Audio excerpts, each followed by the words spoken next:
Hello everyone, welcome back to my channel. Chicken fry అంటే మరి డ్రైగా కాకుండా కొంచెం మనం రైస్లోకి కలుపుకొని తినేలాగా చేస్తున్నాను. ఈ రెసిపీ మా ఇంట్లో ఏదైనా ఫంక్షన్స్ అయినప్పుడు ఇలానే చేస్తారు. చాలా బాగుంటుంది. బగారా రైస్, చపాతీ, రోటీ, వైట్ రైస్ అన్నిట్లోకి బాగుంటుంది. సైడ్ డిష్గా కూడా తినొచ్చు.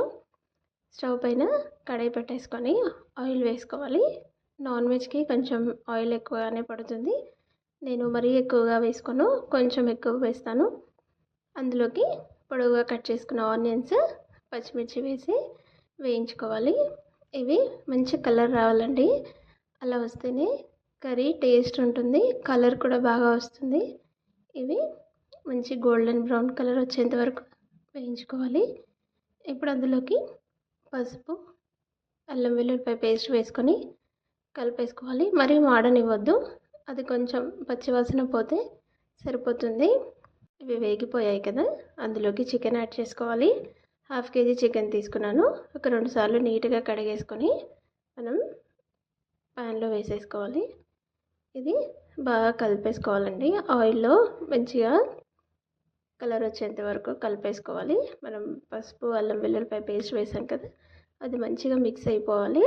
ఇంకా మూత పెట్టేసి మీడియం ఫ్లేమ్లో ఫ్రై చేసుకోవాలి.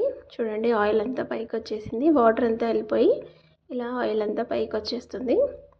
ఇలా వచ్చినప్పుడు మనం లో ఫ్లేమ్లో పెట్టి ఒకసారి కలిపేసుకొని అందులోకి స్పైసెస్ యాడ్ చేసుకోవాలి.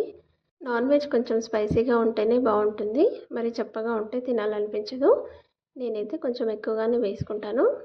మనకి రుచికి సరిపడా కారం, ఉప్పు, 1 టీ స్పూన్ అంతా ధనియాల పొడి వేసుకుంటున్నాను. మీకు గ్రేవీలా కావాలంటే ఇప్పుడు కొబ్బరి పొడి కూడా వేసేసుకోవచ్చు. కొంచెం వాటర్ ఎక్కువగా వేసి గ్రేవీలాగా చేసుకోవచ్చు. మనము ఇవన్నీ వేసేసి ఇలా కలిపేసుకోవాలి. లో ఫ్లేమ్లో పెట్టి కలుపుకోవాలండి. ఇలా కలిపేసుకొని 1 నిమిషం తర్వాత అందులోకి వాటర్ యాడ్ చేసుకోవాలి.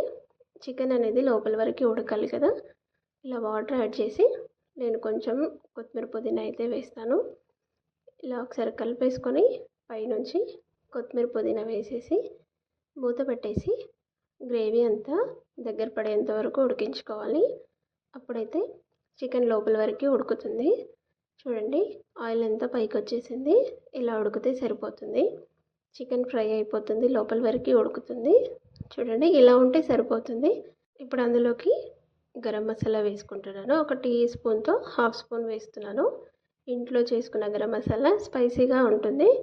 ఇంకా అలాగే కొత్తిమీర, పుదీనా కూడా వేసుకుంటున్నాను. కొందరికి ఇష్టం ఉంటుంది ఫైనల్గా వేసుకోవడం, కొందరు వేసుకోరు. అది మీ ఇష్టం. అంత వేయాలని కంపల్సరీగా ఏం లేదు. గరం మసాలా వేసుకున్నాం కదా, మళ్ళీ ఒకసారి కర్రీ అంతా కలిపేసుకోవాలి. అంతే అండి, రెడీ అయిపోయినట్టే.